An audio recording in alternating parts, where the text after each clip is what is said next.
Assalamu alaikum students. I'm going to discuss chapter number 3 of geography of class 8 and its topic number is 4. And on your notes its page number is 52. Okay, let's start our today's topic, and our today's topic is ocean currents. So first of all, let's see its definition. River flow on land. Similarly, when the ocean water moves permanently in a specific direction is called current. The currents which flow from equator to polar areas are called warm currents.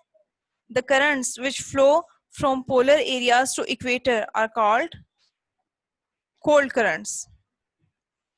It means कि land surface पे जैसे river flow करते हैं, इसी तरह ocean में भी एक मैस ऑफ वाटर होता है या पानी का कुछ हिस्सा जो एक स्पेसिफिक डायरेक्शन में फ्लो करता है, और ये मैस ऑफ वाटर ओशन के अंदर ही एक स्पेसिफिक डायरेक्शन में फ्लो करते हैं.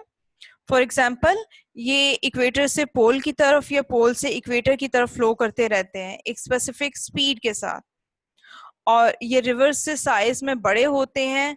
तकरीबन ये 100 to 200 किलोमीटर वाइड होते हैं और इन्हें हम ओशन करंट्स कहते हैं. सो इसकी एक और डेफिनेशन देख लेते हैं. An ocean current is a continuous directed movement of sea water generated by forces. It means कि ये एक ऐसी continuous directed movement of sea water है. इसमें continuous का मतलब ये कि ये कई सालों तक बहता रहता है, और डायरेक्टेड का मतलब ये है कि यहाँ ये एक स्पेसिफिक डायरेक्शन में फ्लो करते हैं किन्हीं कुछ स्पेसिफिक रीजंस की वजह से. और वो रीजंस क्या हैं वो हम फर्दर इसकी डिटेल डिस्कस करते हैं. सो पहले हम ये देख लेते हैं. Okay, now you can see them in the word map in front of you. ये किस तरीके से अपनी अपनी डायरेक्शन में मूव कर रहे हैं, और इनमें से कुछ वार्म करंट्स होते हैं और कुछ कोल्ड करंट्स हैं. ठीक है, और ये इनकी डायरेक्शंस के हवाले से अगर बात की जाए तो currents move clockwise in northern hemisphere and anti clockwise in southern hemisphere. So अब आगे बात करते हैं कॉजेज ऑफ करंट्स की. तो कॉजेज ऑफ करंट्स में जो सबसे पहली कॉज आती है वो है difference in density of sea water.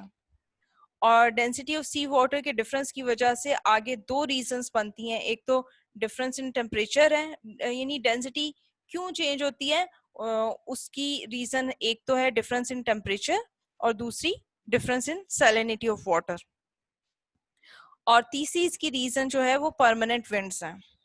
ठीक है, तो पहले हम बात करते हैं डिफरेंस इन टेम्परेचर की.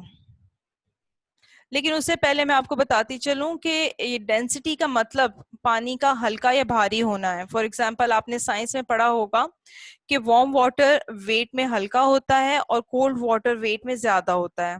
इट मीन्स कि हल्के पानी की डेंसिटी कम होती है और भारी पानी की डेंसिटी ज्यादा होती है. इसको हम वेट ऑफ वाटर भी कह सकते हैं. जो सबसे पहली रीजन है ओशन करंट्स को बनाने की वो है दो सी वाटर की डेंसिटी का चेंज होना, एक दूसरे से मुख्तलिफ होना. मीन्स कोई दो जगहों पर सी वाटर की डेंसिटी मुख्तलिफ होना. और change in density of sea water की दो रीजंस होती हैं, वो मैंने आपको पहले भी बताया कि टेम्परेचर की वजह से भी डेंसिटी चेंज होती है और सैलिनिटी की वजह से भी होती है. So let's talk about the first reason which is difference in temperature.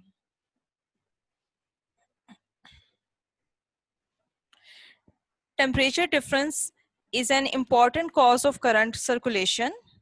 Warmer water of equatorial region moves upward, while colder water of polar regions sinks downward due to greater density. अब यहाँ पे upward और downward का मतलब ये है कि पानी का ओवरफ्लो होना, जो रीजंस बताई हुई उसकी वजह से.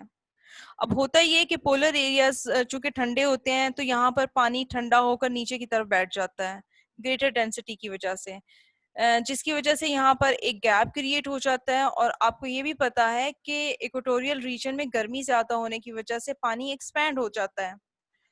और ओवरफ्लो हो रहा होता है, और इसी पानी के का इसी को पानी का अपवर्ड या डाउनवर्ड मूव होना भी कहते हैं। तो इक्वेटर का ये पानी पोल एरियाज की तरफ जहां पर गैप क्रिएट हुआ था उधर फ्लो करने लगता है। इसी वजह से जब पोल एरियाज में इक्वेटर की तरफ से पानी आने की वजह से ओवरफ्लो होता है, तो वहां से पानी फिर नेक्स्ट इक्वेटर की तरफ फ्लो करता है, और फिर इक्वेटर का पानी ओवरफ्लो होने की वजह से नेक्स्ट पोल की तरफ चला जाता है।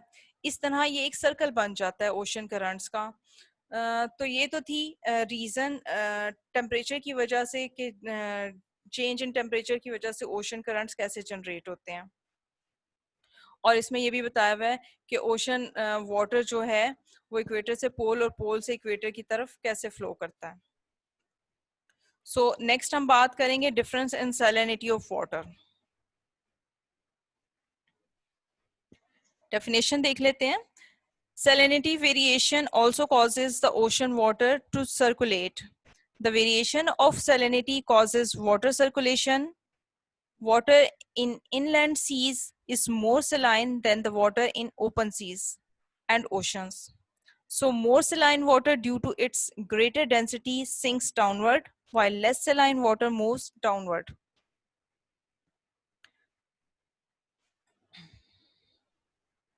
ओके ये भी ऐसे ही है जैसे हमने पढ़ा था कि पानी ठंडा होकर नीचे की तरफ बैठ जाता है ग्रेटर डेंसिटी की वजह से, और इसी तरह सलाइन वाटर भी नीचे बैठ जाता है ग्रेटर डेंसिटी की वजह से, या फिर भारी होने की वजह से। इसी वजह से ज्यादा सलाइन वाटर वाली जगहों पर गैप क्रिएट होता है और जिससे लेस सलाइन वाटर फिल करता है। ठीक है, तो ये बिल्कुल जैसे टेम्परेचर की वजह से करंट्स जनरेट होते हैं, इसी तरह सैलिनिटी की वजह से भी गैप्स क्रिएट होकर ओशन करंट्स जो हैं वो जनरेट होते हैं। Okay, now let's talk about the next cause, and it is permanent winds. The most important cause of currents are winds. Wind forces the ocean water to circulate in their general directions, that is, trade winds from east to west, while western winds blow from west to east. So the currents move eastward under trade winds and vice versa under the western winds. It means के winds blow करती हैं तो ocean water को भी उसी direction में move करने लगती हैं। और विंड्स के बारे में आपने 7th क्लास में भी पढ़ा था कि उसकी टाइप्स कौन कौन सी होती हैं। यहाँ पर हम सिर्फ परमानेंट विंड्स की बात करेंगे कि ये विंड्स दरअसल एक ही डायरेक्शन में ब्लो करती हैं। सो जहाँ ये विंड्स ब्लो करती हैं जिन जिन जगहों पर ओशंस के ऊपर, उन जगहों पर ओशन वाटर भी उसी डायरेक्शन में परमानेंटली मूव करने लगता है। इस तरह विंड्स भी ओशन करंट्स को जनरेट करने का कॉज बनती हैं। फॉर एग्जांपल यहाँ पर ट्रेड विंड्स और वेस्टर्न विंड्स की एग्जांपल दी गई है कि किस तरह ये विंड्स जो हैं ओशन करंट्स को जनरेट करती हैं। सो ये तो था हमारा आज का लेसन। अब बात करते हैं होमवर्क की। तो इस टॉपिक से रिलेटेड आपके ज्योग्राफी के नोट्स में जो चैप्टर नंबर 3 है उसके अंदर लॉन्ग क्वेश्चन नंबर 5 है। So you have to learn and write long question number 5। Okay, अल्लाह हाफिज।